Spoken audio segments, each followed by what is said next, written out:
Ladies and gentlemen, welcome to the NAU Sports Show. My name is Casey. I hope all of you have had a fantastic week. We kind of have a big show tonight. I have two players from NAU football. I've only had one for, my normal shows that I normally have. I've had coaches, I've had players, but I've never had two at a time. So this is going to be interesting. This is going to be fun, and it's going to be a great conversation. Last week NAU played. It was a war. It was an absolute war. As a fan, as an NAU guy, it was crazy. I totally enjoyed it. It was everything that I thought it would be. It would just be better if NAU was able to get that win. But we were a great team, and NAU played their absolute hearts out. And it was great. And I made some comments after that it was 100% true of overcoming some of those obstacles and not letting anything kind of get in the way of the NAU football team, which Coach Ball has been really kind of preaching about. So today I have Tristen, Vance, and Harrison BeeMiller on the show today. It's going to be great. I'm going to bring them on.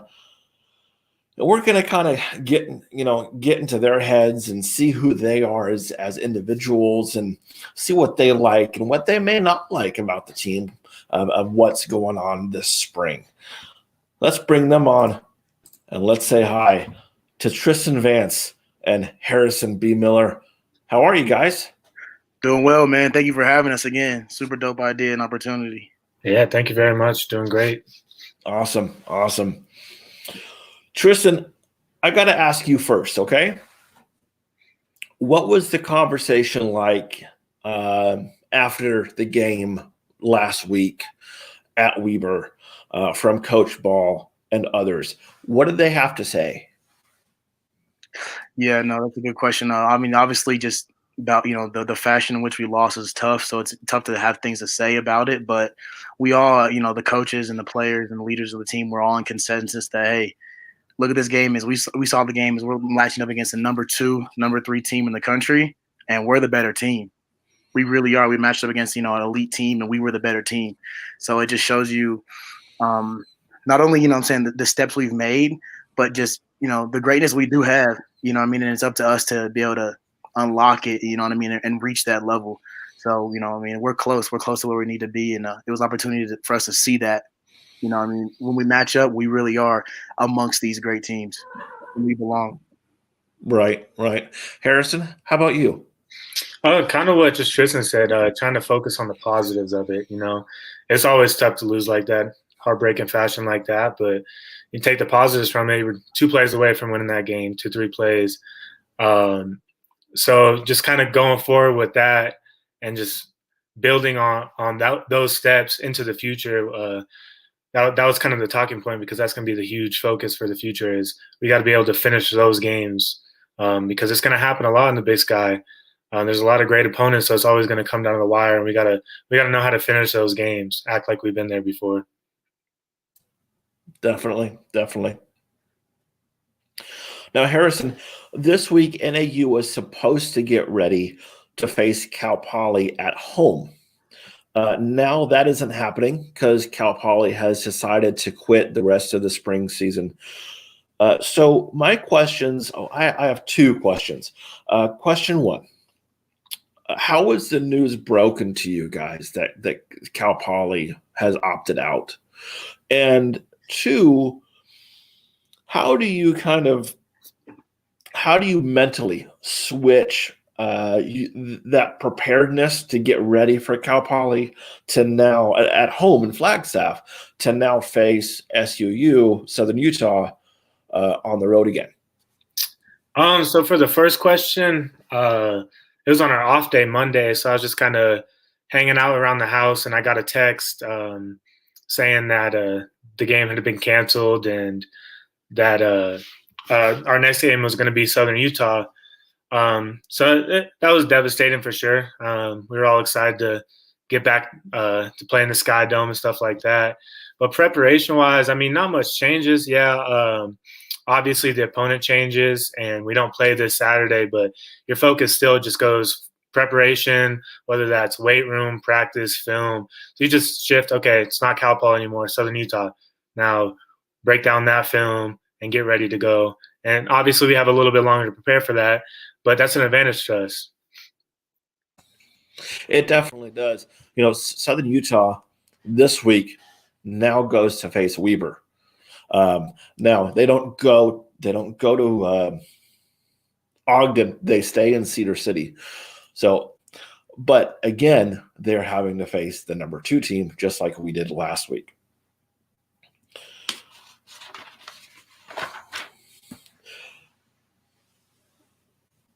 Now, I'm going to ask both of you, what 2 things have you seen with the team that you are really liking this spring season? And what 2 things do you think that the team really needs to work on the most? It's a good constructive question. I think one of the positives is I think the team is definitely just like our spirit and our nature. We're one of probably the most competitive team that I've been a part of since I've been here. You know, we have wars in practice every day against each other. We're to the point where it's heated, and it's a good positive environment where players are into it, coaches are into it, and it's good because it prepares you for those games in that game environment. We bring that to practice, so that's good. That just the nature of the team is super competitive, and I would say there's a lot of good, really good youth on the team too. There's a lot of really good youth. I mean, this crop of younger players is pretty stout, from playmakers on the offensive side of the ball, and really good D linemen and back 7 guys in the secondary. They got a huge amount of a whole nother level that a lot of these players can tap into, and they will tap into as they get older. Some things that I guess you can improve on. And it's more so just it's our team, but it's every team. It's just like the football is a game of mindset, focus, and consistency. Really, you know what I mean. That's why organizations win. That's why college teams and programs win. It's usually not the most talented team that wins every year. It's a team that can just have all be aligned on the same mission, same goal, same level of focus and level of commitment. So it's our team, but it's every team that you challenge yourself on those things. You challenge yourself every day. You have to be focused every day. You have to be consistent every day. So we battle that just like like all teams battle that. So I'd say definitely that too. For me, it's kind of a lot of the same things. Definitely the competition. Those practices are intense for real. Like when we go, especially when we go good on good, and it's great. It brings out the best in us. I would say definitely our work ethic has improved tremendously as a team, just from fall, and it's showing big time. And on the other side of that, definitely we need to work on finishing, as you guys can, everyone can see from the Weber State game. We got to be able to finish. Eastern Washington played good on defense for 2.5 quarters. We got to be able to finish the game. And then discipline, and that's with every team too. Little things, offside penalties, holding penalties, that kind of stuff. We just got to correct those, definitely improve on those. I know that last week at the end of the game, there was really 2 penalties. One of them didn't really hurt y'all that much because Luis Aguilar can kick from one end zone to the other and still make it with no problem. Can you explain what happened with the second penalty, of how it was like a push or something, of how Weber was able to make it, got to the 50? Yeah, it was just to simply put it was just in after the whistle type of penalty where we just didn't need it. You know what I mean? We just got to do a better job as a team of just understanding like our mission. Like our mission isn't to get the best of that guy that one play. Our mission is to have these 30 seconds run out and let's go. Let's get out of here with the win. It's just keeping our focus on what's important. What's important isn't the the individual like ego match between your matchup. So it was unfortunate to have that, but I mean, at the end of the day, you can't put it on one penalty just because. I mean, it sounds cliche, but you really can't. You know what I'm saying? We gave up a lot of big plays on defense. We didn't own the ball. We had some turnovers on offense. You know what I'm saying? The team's game, we could have played better. So all three phases really had improvement. I mean, it hurts to have like late game penalties, but it's just us being able to understand like where we are in the game and don't let anyone else trick us out of our position and our advantage. And we got tricked out of that. Now, both of you were saying a little earlier about how there's youth on this team and how youth is always good.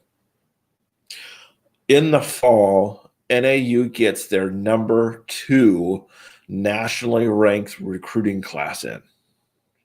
What's your thoughts on that?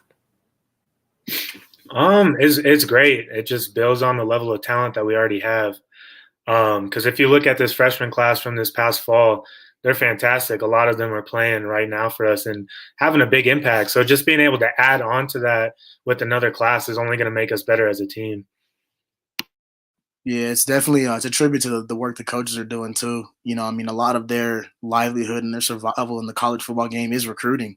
It really is a big part of that. So the fact that they're bringing in, they're willing to go to whatever length it needs to be to go. You know what I'm saying? See those guys at their home, go to their high school games, like just you know what I'm saying, and really build that trust with players because that's what recruiting comes down to. The players trusted the coaches and they made the decision to come here because they trusted the recruiting process that we had. So it's great to hear it's positive news and it shows that this program is definitely going in the right direction. Got it. Okay, for both of you, what is your favorite uniform combo? We've only worn this one once, but white helmets, blue jersey, white pants. We wore it against Western New Mexico last season. I really like that. I love the white helmets, and all white is a very close second for me too. It's a good question. I would probably say the uniform that was worn against Southern Utah last year was white helmets, white top, yellow pants. It was very smooth. The yellow pants with the and the white uniform. It was a very good look in my opinion. It was very clean. I like that one too. I do too. It even though you guys are better than them, it has kind of like a Sun Devil feel to it. I mean, I follow all the Arizona schools, but since I'm born and raised there, because the reason why I say a Sun Devil feel is not the last time that you played U of A, but the time before that, and you wore that same exact uniform combo. And if you didn't know better, you would have thought it was ASU versus U of A because of the colors. Now, Harrison, you have had a family line on NAU football. Your brother Heath plays at a quarterback position, and if right, your dad Vance played also on NAU football. What is that like? Honestly, it's awesome. I grew up around NAU football. My dad played, I think it was 85 to 88.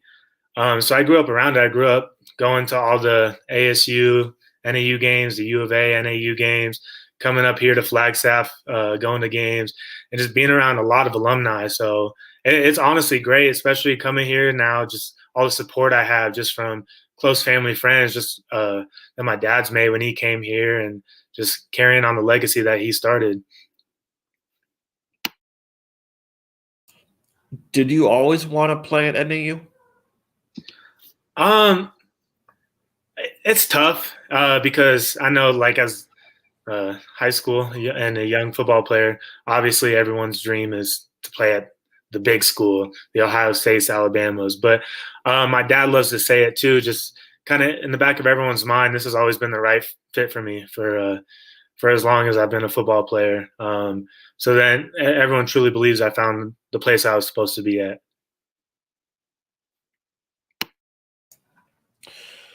Now, Tristen, you sure were pretty busy during the offseason. One of the presidential campaigns reached out to you for help. And how did that happen? And how did the team react?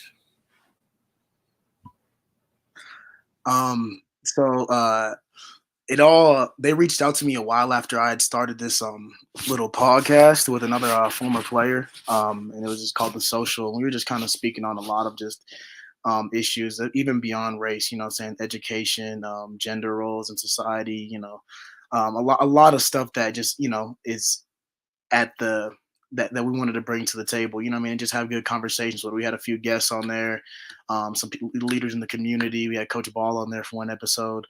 But so it gained a little bit of attention just because there was some news outlets that reported on it, and that's how the Biden campaign found me, and they reached out to me. And for a while, I didn't think it was real. I really didn't think it was real because it was a bunch of it was like a new number every time or a new email every time, and I would do like an interview process to try to see where my head was, and they would never show their camera, yada yada. But after about 4 interviews, they said, we're going to go ahead and go through with this. And they sent me an email, and it was from like one of his lead campaign managers. And I knew it was real when it was the lady's name in the email, and it was at joebiden.com. I was like, okay, this is the real deal.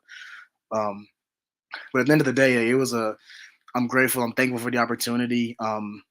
And just even more so, I'm thankful not even for my face to be on like the TV or anything, but I'm just thankful that they reached out to just be able to give someone like me a platform to speak, saying someone who's African-American in like a Phoenix community, in the Flagstaff community, someone who's an athlete, someone who's a college student, amongst many other things. Like that population of all those people, they don't get to be heard a lot of times. So it was super dope for them to be able to reach out and be creative and bring people in with different perspectives and different, just everyone walks of life to represent his campaign. So it was a special opportunity.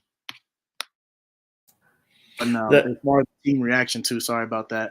But it was nothing but support from the team, from the team and the players all the way up to the administration and the athletic director. So it was super dope. I mean, I didn't know how they would react because I didn't tell anyone about the situation. I just wanted it to air and then see what happened. But no, it was dope to have that type of support from all levels: strength, staff, coaching staff, administration, athletic directors, teammates. It meant a lot. That's great. It really is. And it doesn't matter what side you're on.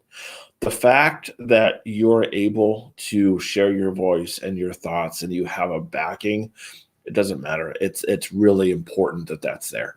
So I'm very proud of you. Thank you for being able to share that. So what do you do, both of you? What do you do to get ready? Is there anything special that you kind of do to get ready for games and get your head right and kind of are in 100% on game day? For me, it's just the week of preparation is the biggest factor. The more film you watch, the better off you're going to be. The harder you practice, the better off you're going to be. So by watching film, preparing hard, come Saturday, I know I'm ready. I know I'm going to do the job that I need to get done, and that comes with the preparation. And just positive self-talk is something that I've really been working on lately. Just trying to be positive with myself. So come game time, that there's no bad thoughts in my head. I'm ready to just go out there and play to the best of my ability. Yeah, definitely. Like he said, preparation, it helps like promote confidence. So like the more prepared you are, the more confident you are. But just as far as routine, I mean, I keep it simple. I like to be very even keeled before games. You know what I mean? Like you can be riled up for the 30 seconds of walkout, but you gotta have a 3-hour game where you're locked in the whole time. So I just like to do music, put a towel over my head, just get in my zone, hydration. And yeah, it's something I do sometimes. I was occasionally I watch it like Mike Tyson highlights occasionally, though. Or I listen to him speak because he's got some good stuff he speaks on. So that's like my little routine. All right. So now that we know that you will not be playing Cal Poly next and that you will be playing our rivals, Southern Utah, when you think of Southern Utah, what are your thoughts? They're a good team. My biggest thought right now is they have the bulletin board material on us. They have the chip on their shoulder of us running across their sideline, getting that trophy back. So they're definitely going to come out swinging on us. So that's my biggest thing is even though we beat them, one of the hardest things to do in sports is to beat a team twice in the same season. So we really got to prepare and be ready to beat a really good team. Yeah, just in general, they're a really good program, respectable program. Put guys, even at the next level, consistently for a couple years now. But one thing I think about them is they're very strategic. Like they have a very good balanced diet of offensive play calls. They're smart on defense. They're very well run operation. So it's a lot of respect in that way. And like Harrison said, they're motivated. They'll be the most motivated team we play all year that plays against us because they felt like we took that from us or we took the game from them. So it's up to us to just go out and prove, like that game, we earned that game and we've improved even since that game. So it'll be a good test for us to see where our team's at. Got it. Viewers, if you have any questions or comments, please go ahead and input them. I will show them on the screen, and I will love to have either Vance or Tristen go ahead and, Tristen or Harrison go ahead and talk and answer them. If you don't, that's totally cool too. Hey, so tell me something. What are since you guys are both linebackers, who is your linebackers coach? It's our defensive coordinator, Jerry Partridge. He's okay. And what are some qualities about him that you guys like? He's a very smart defensive coordinator. The biggest thing that I like about him is, I could sit there and be, okay, so this happens, where do I go kind of thing, to try and anticipate. I try and be as smart and challenge him too, so he can challenge me back because I really like to know what's going to happen before it happens. So I think him being so smart really helps definitely my play. Yeah, I'll say one thing about him that I enjoy is he's very patient with us too. He gives us an opportunity to be ourselves. He really does. So your playing style is this way. He allows it. He embraces it. He doesn't really fight against who you are in nature. You know what I'm saying? As a football player, he just he understands who you are as a football player and what you bring to the table, and he tries to embrace it and utilize it, to help us, play great defense. So he's a very patient coach, and he allows you to be you. So I appreciate that. Awesome. Well, guys, it was a complete pleasure. Thank you so much for coming on. Before I let you go, is there anything that you would love to say? I just really appreciate you having us on here. It's been a blast, definitely, get in front of Lumberjack Nation. Yeah. It's appreciate the opportunity for us to come on, just chop it up, have some good dialogue, and appreciate, honestly, the Lumberjack, supporters. We got a lot of really, really good things in store, and I mean that from the bottom of our heart. We got a lot of young talent, we got a lot of great coaches, and we appreciate the support and the people who are unwavering supporters, because it's gonna mean a lot. It's gonna mean a lot when the tides turn. What's the saying? The turns table, right? No, I'm just kidding. The tables will be turning very soon. Again, thank you so much. I'll talk to you very soon. Okay, guys? Appreciate it. Thank you, everyone. I hope everyone, once again, has a great week ahead.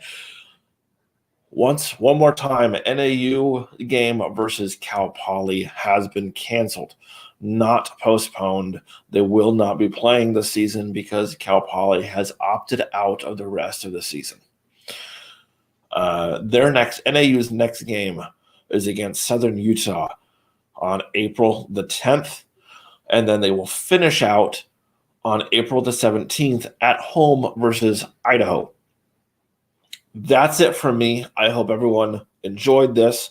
If you didn't watch it or weren't able to start it from the start to finish, you can watch it on Facebook at NAU Podcast.